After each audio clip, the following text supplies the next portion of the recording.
You got to explain the subway thing again.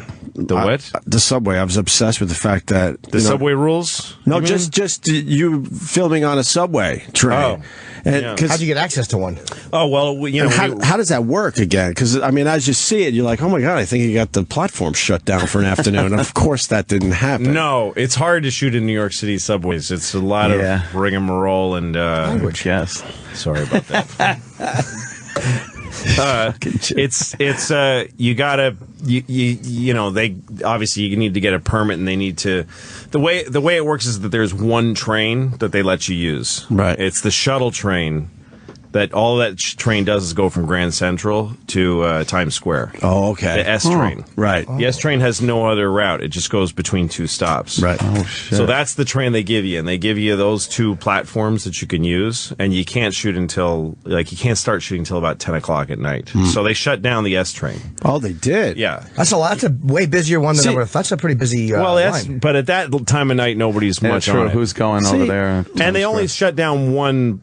They don't shut down the whole S train service. It basically gets cut in half. They let us use one. Yeah. And then the rest of it, we actually asked to use. This was more ambitious than we've ever done on the subway. That we asked to we used 103rd Street at Lexington. Right. But that was not using the train. But you have to go. We were like, all we're going to do is run around the platform, and they said you can't touch a train. on those other ones. You can't go near a train. I'm like, totally. And then you get permission based on that. And then once you have that permission, you go, we just want an actor to get off the train. We won't put a camera on the train. We just want an actor to get off the train. Right. Yeah. And then they go, but not on the train. You can't show an actor getting on the train. You go, totally. And then on the day and the moment, you go, look, the trains, I'm just getting on as a human. I actually was saying to them, I'm going. I have a Metro card. I'm getting on the train. Right. You can't stop me from getting on the train. So you try not to burn too many bridges with them each time. Yeah. But it's a pain in the ass. That's why I wanted to ask you about, because it seems exhausting, and you write this really, really good storyline, and now you have to work around the city's rules. It's very hard. New York City is a really hard place to shoot in some aspects. Yeah. It's also great, though, because they're used to it everywhere, and I love it. It's fun. You got to get in shape for it, though. That was hard. Up and down those stairs. Yeah, and all of this stuff. Just running those kind of shoots is really exhausting. And that one, because we have to start shooting at 8 p.m., so we wrapped around 6 in the morning. Wow, are there regular people just getting on and off the train that you're just kind of filming yourself? They're all extras. So we feel that's also, it's very expensive. And when you have that many extras and you're trying to create a random moment, right? In order to shoot it right, they has to be the same every time. So they actually have to tell every fucking person where they randomly should move. Yes, and then everyone has to reset, and then you'd have the moment happen again. I'm amazed. I have my AD. Our assistant director is this guy Adam Escott. I'm amazed how he's able to do it. You use you do the extras thing well. There's so many movies where they have the construction work. Of course they dress him in. It looks like that guy would be. But here. we had to ask you if that was extras, because they really just blend in well to the scenes. Yeah, it's important to feel like it's a real place, I think, and then also to try to get actors to feel like extras a lot of the times, especially people who are supposed to just be some guy, and then they pop out and do something. Right. Because I've heard that extras sometimes want to make themselves stand out, so they do something stupid. It's actors. I wish actors were more like extras. Some extras are geniuses at seeming totally real. Right. Like in the subway thing, I'm not going to give away the story, but at the end of this terrible thing that happens where I'm yelling at my kids and stuff, there's one guy. I kept the shot longer than I should have as far as the timing. Right. But this one guy on the platform did an amazing job of looking at me and kind of shaking his head. And it was for him, a very private moment. Just going, man, that's fucked up. You could see, and it was so real. I was just an extra. He probably got paid, $80 for 12 hours of work. Wow. But some actors, when you're going to talk to somebody like a construction worker or whatever, if the actor looks too acty. Right, exactly. It's like if you're watching a movie and the main character goes to buy a newspaper and, Al Pacino runs that newspaper kiosk. Right. I wonder if that's going to figure in. I wonder if I wonder if that's the part. I remember we did some scene in a bar, and it was so funny. Some extra just kept trying to move himself to get in the scene, and Louis got annoyed. He goes, that guy's really annoying me. He goes, no, just stand over over there, and he put him like 8 feet out of the camera. Oh, shit. That was it for him. But still make him go stand there and do something. Right. That's funny. Yeah. Yeah, I remember that guy. Yeah, he really bugged you. There was a guy who was just supposed to stand from the waist down. You're supposed to see him because he's behind somebody who's sitting. And he's supposed to stand there holding a tray, like a waiter tray. But he held it like the way he just stood holding the tray was so like he was trying to throw it like a discus. It was so awkward. Yeah. And I fired him. Told him to go home. You got a great eye for that stuff.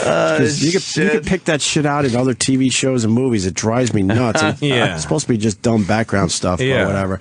The Seinfeld episode, too, people are going to be talking about. That was... that went really great. It's hard to talk about these episodes because no one has seen them been yet. on TV yet. Yeah, you don't want to wreck it. I could ask you this: where did you get the Hamptons house? We just that wasn't in the Hamptons, was it? Yeah, sure it was. It was, okay. All that was right on the Hampton. And you could just rent a Hamptons house like that? Well, we have a locations department, and they're very good. Yeah. Jeff Cairn, the location guy. They go to places, they go to the area where we want to shoot, and they drop leaflets in people's, I mean, there's some places that get rented out a lot. Right. Yeah. I've seen a lot of movies where I'm like, I've shot in that place. Oh, really? Yeah. There's a bunch of places that always get. Yeah, always get used. They can't wait to have you. Yeah, but there's other places that, you go approach somebody. These guys there's an art to that. Like going to knock on somebody's door. Would you mind if we amazing. break at least 3 things in your house? How accurate was that as far as Jerry goes? Jerry? Did Jerry have to act for that at all? Jerry, it's funny. No, he's such a sweet guy. Yeah. He's one of the nicest guys ever.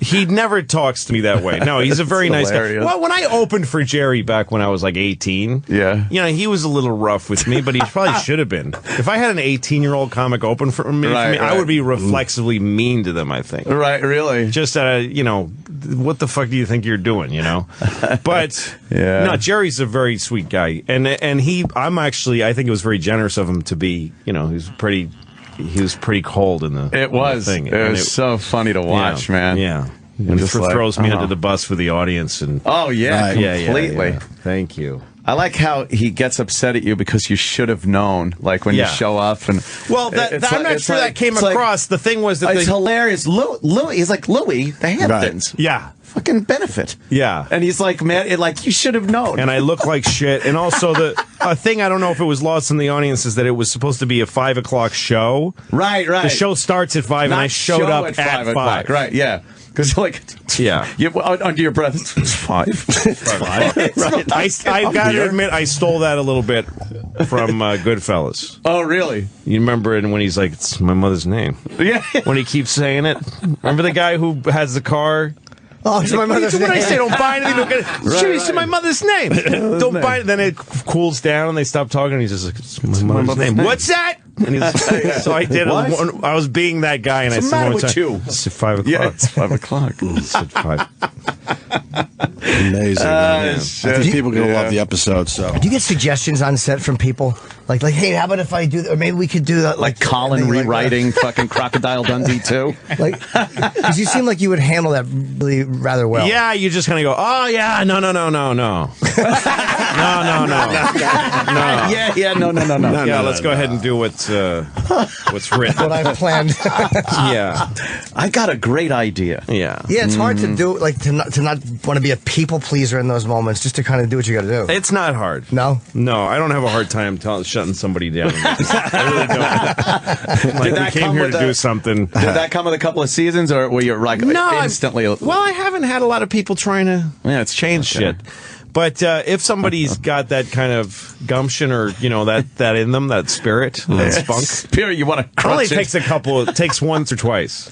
You just go, no, don't do anything different. But like the guy with the... And then they lose the... You got to have a lot of fucking nerve to go like, well, I'm going to keep trying. Right. With the guy with the tray, like just the ability to tell that guy, like, you're doing that wrong. Yeah, like, I'm such a people-pleasing fruit. Like, just the fact that you could do that. That does come with years of experience. Because at first you do, as a director, you want to be like, I want everybody to be happy here. I want everybody to say I was the nicest director they ever worked with.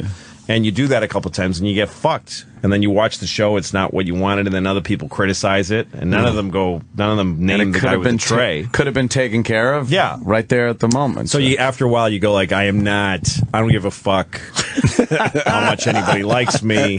That's not the important. We're getting part, this right. Yeah. And also, there's a kind of instinctive reflex with crews that they want to say this is the greatest show ever, but it's a way to keep you happy so that you don't push for much. Right. So I've always assumed that we're under the gun, that we're not going to have a good, that we're going to not do well if we don't try hard. Yeah. But they also a good crew they wanted to do a good show. Everybody wants to do good work. Sure. So I could get a little tough on the set as far as trying to get it right. And I think everybody likes it though. And also I don't keep people late. I don't do that. I don't stay till fucking 2 a.m. But they also know you're a nice guy in the end too. I don't know if they know that. I think Louis C.K. difficult I to think work so. with? I don't think.